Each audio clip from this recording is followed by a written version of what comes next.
Tapi sekarang ya, kalau lu tanya ke gua, ya skill yang bisa buat lu jadi kaya, ya itu bukan skill yang pertama, ya bukan skill menulis, bukan skill juga jualan, tapi skill yang ketiga ini, yaitu belajar membaca angka. Warren Buffett itu udah beli saham pertamanya di umur ke-11 tahun. Dia itu dulu rajin banget bacain laporan-laporan keuangan. Warren Buffett ya di umur 11 tahun itu udah ngerti ratio, udah ngerti marginal utility, cost, semuanya dia udah ngerti ya bahasa-bahasa laporan keuangan. Dia itu mengerti yang namanya itu angka. Dan kita lihat kan Warren Buffett tuh sekarang sekaya apa. Bahkan fun fact ya, OJK itu ada survei di tahun 2022 bahwa 65% ya dari penduduk Indonesia atau dari anak Indonesia itu memiliki kekurangan literasi finansial. Itu termasuk dari anak kuliahan, termasuk dari orang pekerja di bank, termasuk anak-anak, termasuk remaja kayak kita.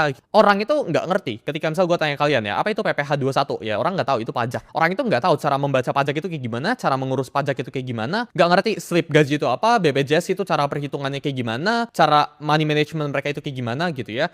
Sebelum kalian skip di sini ya, membaca angka itu bukan berarti kan harus jago matematika. Ini bukan tentang matematika akademis. Ini bukan kayak integral ya, aljabar gitu ya. Ini bukan tentang itu. Ini tentang kalian membaca angka. Yang lu butuh itu literasi kapital aplikatif. Maksudnya kayak gimana? Ini decision ya, ketika lu baca sebuah angka, lu bisa ngambil decision atas hal itu. Contohnya, itu negosiasi gaji ya. Orang yang nggak bisa membaca angka, itu bakalan kesulitan hidupnya. Kita ngomong, misalnya kalian ditawarin gaji misal 5 juta. Kalau lu nggak ngerti baca angka, yang lu lakuin apa? Oh 5 juta itu udah besar. Berarti gue tinggal terima aja. Gue langsung terima gitu. Tapi yang seharusnya lu bisa lakuin apa kalau lu bisa baca angka? Oh, gue compare dulu sama gaji-gaji lain ya. Gaji lain di tempat A itu berapa, gaji lain di tempat B itu berapa. Ini kan membaca angka. Rata-rata UMR itu berapa sih di Jakarta gitu. Oh, berarti kayak ternyata setelah gue cari-cari lebih dari 5 juta. Ya ternyata orang-orang di Indonesia, misal Jakarta ya, itu digajinya 7 juta. Berarti gue harus negosiasiin gaji gue ke 7 juta. Itu membaca angka. Misal lu itu beli rumah terus saya pakai KPR karena KPR itu langsung lu pengennya oh ini langsung bayar segini DP 0% contohnya gitu lu langsung bisa dapat rumah. Tapi kalau lu nggak bisa menghitung membaca angka tanda kutip, oh ternyata dalam 10 sampai 20 tahun kalau gua misal bayarnya cash ya, gua bisa hemat 200 sampai 300 juta. Orang yang nggak ngerti effective interest rate, jadi